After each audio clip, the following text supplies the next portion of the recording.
Hi guys, welcome to another Brown Car Guy review, and today I've got for you the Toyota Supra. This is the 3-litre version of the Toyota Supra. Of course, it was introduced last year.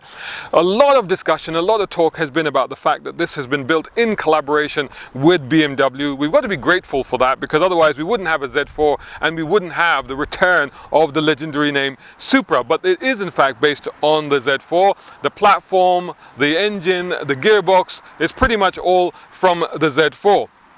Where there's a difference is in the way, obviously the styling, the body, I'll get to that in a minute, but is in the way that Toyota then tuned the electronics and the suspension. When I say electronics, there's a fair bit to that, because we're talking about the power steering, we're talking about the active diff, and we're talking about the adaptive suspension. So there's a fair bit of tuning that went on to differentiate this drive from the BMW drive. However, I'm going to try not to dwell too much on that, because a lot has been spoken about that. It's hard to get over that, particularly when we get inside. But really for me, I want to try and equate it to its Supra-ness. And I actually have been a Supra owner. I owned the Mark II. They called it the Celica Supra. The A60 was its code name, 1984 model. I owned it in the early 90s. And about the only link between this car and that car is that they both had straight-six engines. My Supra had rear seats and pop-up lights, which I thought were very cool. So the interesting thing about this is the styling of the car. It's very arresting. Believe you me, in the metal, this has a real presence about it, even though the wheelbase is actually smaller than the younger or the smaller GT86, FT86, whatever you want to call it. Actually, I say younger, but it's the older car. Obviously, that was based on a Subaru or collaboration with Subaru. This is actually bigger. It's a few centimeters longer, a few centimeters wider, but the wheelbase is shorter, like I said, and the center of gravity is somehow lower, despite the fact that it's got a bigger engine. The styling, like I said, very arresting in reality. This huge bonnet has a real presence. It's got real engorged, sort of massive presence about it. It's a difficult bonnet to keep clean, believe you me, I've tried. But along the side profile, there's definitely a link between this and the previous Supra, which was the A80 Supra, made famous in the Fast and Furious movies. There's a double bubble roof. It kind of narrows in certain parts, which is a little bit odd. From the front 3/4 above here, there's a hint of Nissan GT-R. From the rear 3/4 lower, there's a hint of 911 about it. But you know, in the metal, a lot of people have remarked about what a good looking car this is. One woman was convinced that it was a Ferrari. She was absolutely convinced by that. This, of course, like I said, straight 6, 3-litre, single twin scroll turbo, puts out 335 brake horsepower and 500 Newton meters of torque. 0 to 62 miles per hour acceleration is in 4.3 seconds, limited, as BMWs often are, to 155 miles per hour. CO2 emissions is 188 grams per kilometer. Now, Toyota say it can do combined miles per gallon fuel consumption of 34.4 miles per gallon. I have barely seen 27 miles per gallon. I think you'll be lucky. I've used up a full tank. I think you'll be lucky to see anywhere near that. Apart from that, I should also mention that 54,000 pounds for one of these. Apart from that, we're looking at the usability of the car and the practicality of the car. So we're going to check out the boot, we're going to check out that interior, and try not to mention BMW too much. I think that's inevitable though. And then of course we're going to take it for the all-important drive to see what it's like. Before we do any of that, make sure that you subscribe to youtube.com/browncarguy, following me on browncarguy.com, and of course on all the social media channels, Facebook, Instagram, Twitter, and even TikTok. Just search my hashtag. It is #browncarguy. If you enjoy my content, you can sponsor it and support it, and you can do that over at patreon.com/browncarguy. Cool, let's get into this.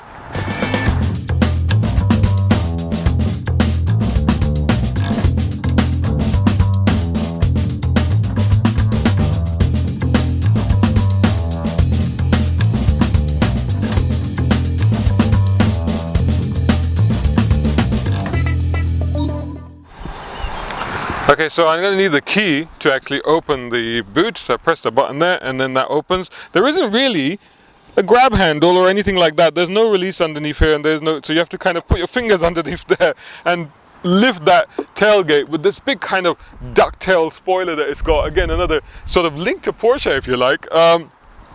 In here you've got this cover. Interesting thing about this boot is that it's actually open. So I'm not talking about a ski slot or folding seats. Of course, there are no recess, but it's just open all the way through, which has good points and bad points. The good points is that from the driver's seat or the passenger seat, you can look back and see what's in the luggage compartment. You can also reach back, you can put stuff there, you can grab stuff from there. Bad point is that maybe it could fly around if you're on it a little bit, but there is a bit of a lip there, so hopefully things won't go straight into the cabin. And in that lip back there, there's two massive woofer speakers, so that's where a boost comes. A lot of great stereo on this thing. I think 12 speed. I'll tell you the spec when I get inside. Anyway, it's a 290 litre boot actually. So for a sports car, that's actually quite spacious and very usable. I still don't think it's as usable as my old Toyota Supra. Like I said, again, that was actually a 4-seater, and I remember, because I used to work for a newspaper at the time, transporting huge amounts of newspapers in the back of that thing, so definitely had more space. There is a removable panel here, which doesn't really open. You have to move it out of the way, but the only thing underneath that is the battery, is the actual battery. On this side, there is a power supply, the manual is kept over there, and on that side the first aid kit. So that's pretty much all you get here in the boot. Obviously I'm not going to be checking out the rear seats because there aren't any, but it is time to get into the front and see what that's all about. Here we are. Just try and not make too much of a mess here on this rainy day. It's nice to get out of the rain. And I know I said I wasn't going to dwell on the BMW-ness, but you know, everything in here is BMW. This screen, the stalks on here, the 8-speed transmission lever, the iDrive system, the buttons here. There's just so much BMW in here. Apart from the Toyota badge, it's hard to know that you're in a Toyota. It doesn't even have that traditional Toyota LED, traditional digital dot matrix type clock that they have in some Toyotas. The instrument panel is different. The instrument panel, I believe that is all Toyota, so they've done that. They have had to configure the beginning of this, so it says welcome driver 1, there's an image of a Toyota, and it flashes up Toyota Supra when you first get into the car. And apparently that took several days of coding just to change the interface to do that. Starter button is over here, so we start it up and you get this menu system, which I think is the iDrive menu system. It's quite cool. You can just scroll across here and you can see all the bits of the media, communication, navigation. It connects via Wi-Fi, your phone, so that you got Apple CarPlay and stuff on here. You can put your phone in here for wireless charging, but you don't need to connect it up to get Apple CarPlay. It will just do it through the Wi-Fi. If you want to configure these, you press the home screen, and if I press it again, there you go. You've reduced them. Once you've reduced them, you can actually do that, and you can actually move them around to how you actually want them. That's all straightforward. The iDrive system is here. That is touchscreen, but you can use the menu here.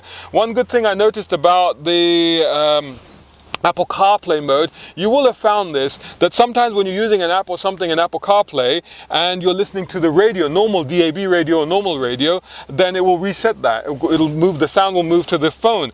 And then you have to come out of the app and go into it and then change it, go into the Cars app and go change. Here you don't do that. You just press the media button and this overlays on top of that. So like for now, it just overlays on top and you can immediately go back to it. And you press menu, it'll go back to the thing.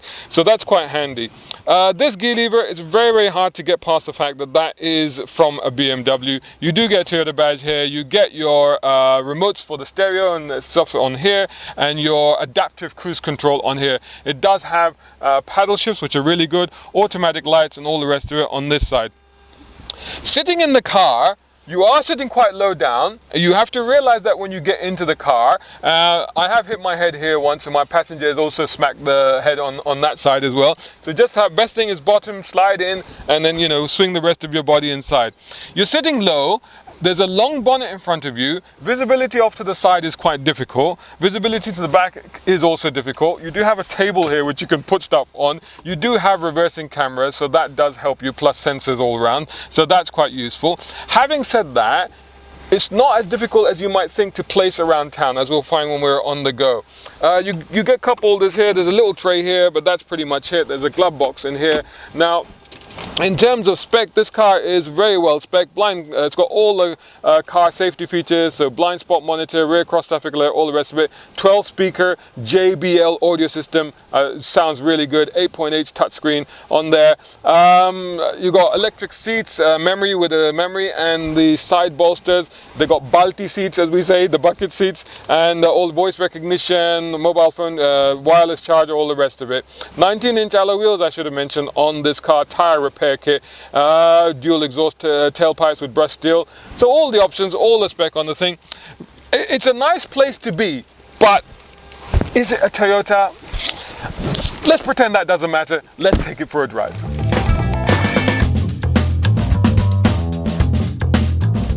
So here we are, we're in the Supra, and we found some nice, very nice roads actually. Look at this. And I'm in normal mode at the moment. Ride is composed, performance is good. You know what? Kickdown works really well. So let's see what happens when we go up into sports mode.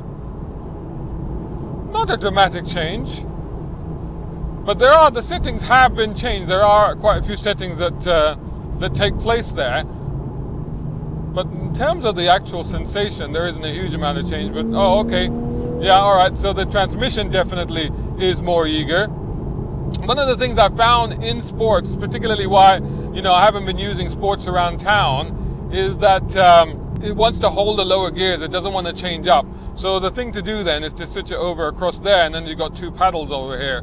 So let's use those for a bit. Now, it's got a beautiful heads-up display, full color display with a lot of information. It can just sort of squirm a little bit under acceleration. But the transmission, the gears are on the main instrument display down here, and it's showing you the sport mode, what gear you're in, and it shows you what gear you should be in. So it suggests you change up or change down, I guess, that sort of thing. But you don't get that information in the heads up. So we're driving around town, a little village actually, not really around town as such. And one of the things is that it's not really too difficult. It's not problematic in terms of its size, because it's a biggish. It feels and looks like a biggish car, bigger than it actually is, I would say.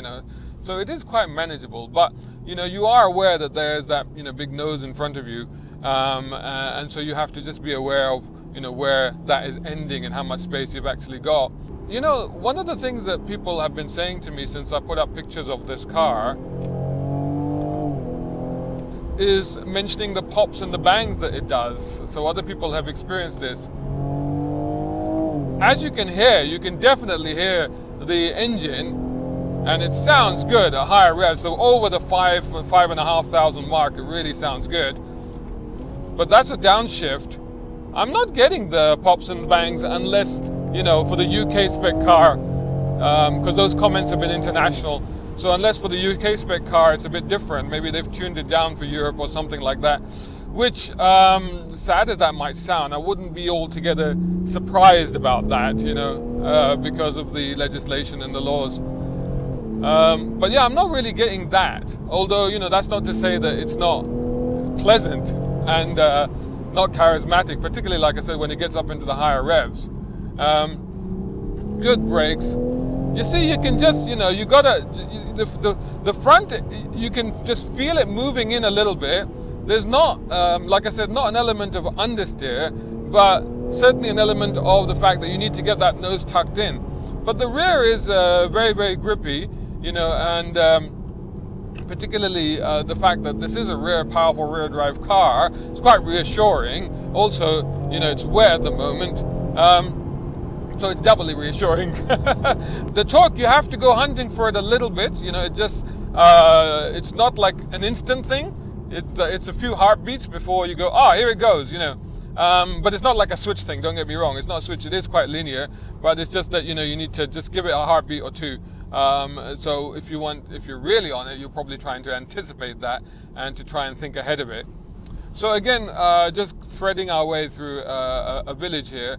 And lower speed ride has been pretty good around town, particularly in London. I'm not in London at the moment, as you can probably tell, but in London, where the roads are pretty rough, actually the ride is very good. And to be honest, like the sports mode, like a lot of times you want to change, there is an individual setting for sports mode, so you can change it, you can set it the way you want to set it. And a lot of the times I will go in and I'll change the suspension to comfort and everything else to sport, but I don't really feel the need for that in this one, because generally, it's actually quite good and very well, very mature and very composed, even in sports mode. So well done, Toyota, on that.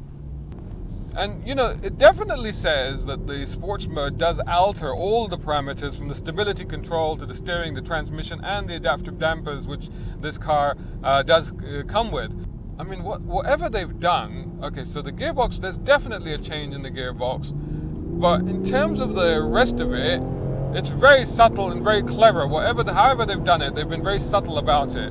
But the steering is, I mean, again, like even in the sports mode now, and that speed, there's just an initial bit of lightness before you start to feel the weight and the heft of the steering. Certainly there is enough for you to feel reassured. There is the sort of steering that you would expect in a sports car, but it's never too heavy. Even at normal speeds, there's a heft to it, but it's never, I wouldn't say it was too heavy or uncomfortable or anything like that. Actually, to be honest, I think the weighting is very well judged on it. So that part of it is really good. The transmission, like, you might want a little bit more of a bang, a little bit more drama in sports mode than I'm getting. You see, because it's just changing. It's just very efficient. It's very quick. It's very snappy. But it's just changing, so maybe a little bit more drama, a little bit more. Like, if you leave it in automatic in sports mode, you do find the changes are quite sharp and aggressive, so you kind of feel it even a little bit more when you actually leave it to its own devices than when you're changing it manually. It is in sports. It's gone red on the screen, so it is in sports, so that's pretty clear. Like I said, the ride I think is really good. The performance is just, I mean, it's okay. Now we're in 6th gear, 6 out of 8 gears. Now we've kind of run out of too much torque at these sort of revs.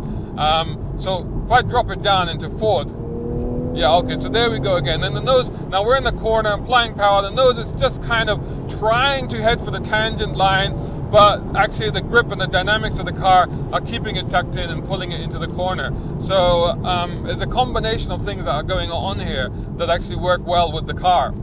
It's worth bringing the car to a road like this, where you can unleash it and you start to really feel the performance. It is one of those cars where it does feel kind of caged when you're driving around town. You do get that sense that, it really wants to break free a little bit. It wants to come out to places like this and let loose a little bit. So, if you own this car, then this is something that you've got to do. You've got to bring it out every now and then and drive it on roads like this, and you start to go, oh, okay, so this is what this car is about. This is what it's meant to do, and this is what makes it special, and this is why it is special.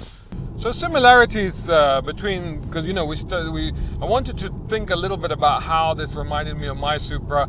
So similarities between this and the car way back then was that in town they both have a presence. They really had a presence. I mean, this has been a bit of a showstopper. I've had quite a lot of comments on that. That's a good-looking car. It's a pretty car. It's a beautiful car.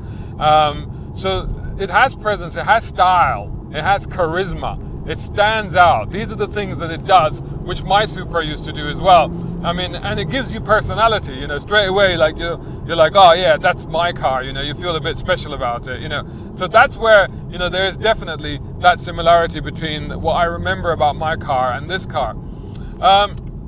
Also in terms of driving, it's a car that's got presence in town, but, it's manageable around town. But you feel like it's a little bit, sometimes it's a little bit too much. I'm trying to remember back to my old Supra. To be honest, like, I didn't really used to come out and do this sort of stuff with it. I probably should have done more, but it was only on, like, if I was doing long trips, I might deviate a little and go and do it. But really, I mean, in those days, London wasn't as restrictive. I used to live in central London, and my Sunday morning drive was actually around central London. And you could do it because the Sunday trading laws, everything was closed and empty, and there were no cameras. So you could have a bit of fun with it. that was more of a low-speed, burbly cruiser with, you know, a little bit of sideways antics when you wanted it, sort of thing, you know. So it's more like a muscle car, which you kind of enjoy at lower speeds, as well as, you know, when you're doing, you know, higher speeds like this. That's where this one differs from that one, because around town, the driving pleasure is simply in the sense that you're driving something nice and special and something cool looking. However, I don't think that my old Supra, you know, would have had any chance whatsoever of keeping up, you know, with a car like this, you know, on a road like this. So that's where, you know, it differs. You know, that's where there's a big difference. And this car has a depth of ability, performance, and capability that Supra could not have dreamt of. So what I just can't seem to get past, though, and I know I said I wouldn't talk about it too much, but is the BMW-ness of this car. And it's not just in the, you know, the very obvious visual aspects of it, and even the sensation of it, but it's also in the sense that there is a little bit of a cultural issue here. There's a little bit of a psychological problem that I have, because one of the things that, you know, there was a kind of an interplay between German and Japanese cars, you know, so especially back in the day where, you know, drivers of German cars would kind of look down on Japanese cars, and then Japanese cars would scurry off and show them up, you know, in terms of durability, reliability, and in some cases cars like the Supra, the CRX, the Preludes and stuff like that of that generation, they would just show them up by being better at what they did, you know. Now, that was one of the joys of driving, and you know, you had the Toyota engines, which were just unburstable, unbreakable, you know, and you just knew no matter what you did to them, they would never ever fail on you. Now I'm in a German car. I'm in a Japanese car that's actually a German car. It's not even built in Japan. I find it very perplexing. I find it very confusing. I'm really struggling with that, you know, and it's just like, and even the engine and the drivetrain, you know, it's from German car. So, like, you know, do I have the confidence in its reliability and durability that I would have had if it was a Toyota? So these are all questions, I guess, that time is going to answer for us more than I can in this review. So having said all of that, that's, if I can take away from that cultural and historical baggage, with, you know, as far as the Supra is concerned, there is no question in the fact that this is a good car. This is a very good car. It's a very enjoyable, entertaining, and performance car that's actually really, really good fun to drive, particularly if you bring it out here. So it works really well if you can take it away from all of that. It's a little bit more expensive than I would have hoped, you know, considering, you know, it's a Toyota, but, you know, it is what it is. So what I would say is that for high-speed performance, for B-road dispatching quickly, and for the sheer presence and coolness of the car, get one. But if you're buying it because you're a fan of the old Supras, try one out first, think about it a little bit more carefully. If you're a BMW Coupe Z4, something like that, you got one of those, and you fancy a change, but you don't want to go too far from what you used to, definitely have a look at one of these. So there you go. There's my review. Let me know what you think of the Supra. I would absolutely love to hear your comments about this car. Thanks so much for watching. I'll catch you in the next one. Hope you enjoyed that video. If you did, make sure you're subscribing to youtube.com/browncarguy and hit the bell icon and turn on notifications so you don't miss any of my videos. Whilst you're at it, subscribe to browncarguy.com and follow me on social media by just searching for my hashtag. That's on Instagram, Facebook, Twitter, and even on TikTok. If you love my content, then please consider sponsoring and supporting it, and you can do that over at patreon.com/browncarguy. And you know what? You can use my platforms to promote your product, service, or brand. My YouTube channel is now closing in on 3,000 subscribers as I record this. Total views are nearly 500,000, and the reach just over the last month is nearly 1 million. So join these amazing people as my patrons, including Mohammed Umaid in the UAE, Partha in India, a tech guru and social media consultant. Find him on parthans.com.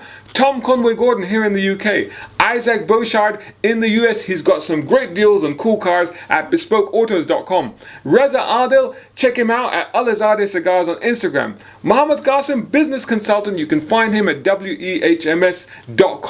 Siraj Abbasi at Tiles Italia on Instagram for luxury floor and wall tiling. Mark Waddell in Canada. Zach Kogiani, a globe-trotting pilot with amazing images for sale at zachkogiani.com. And last but not least, my school champ Shaheer Hakki. Thanks for watching. More cool vids on the way. Catch you again in the next one.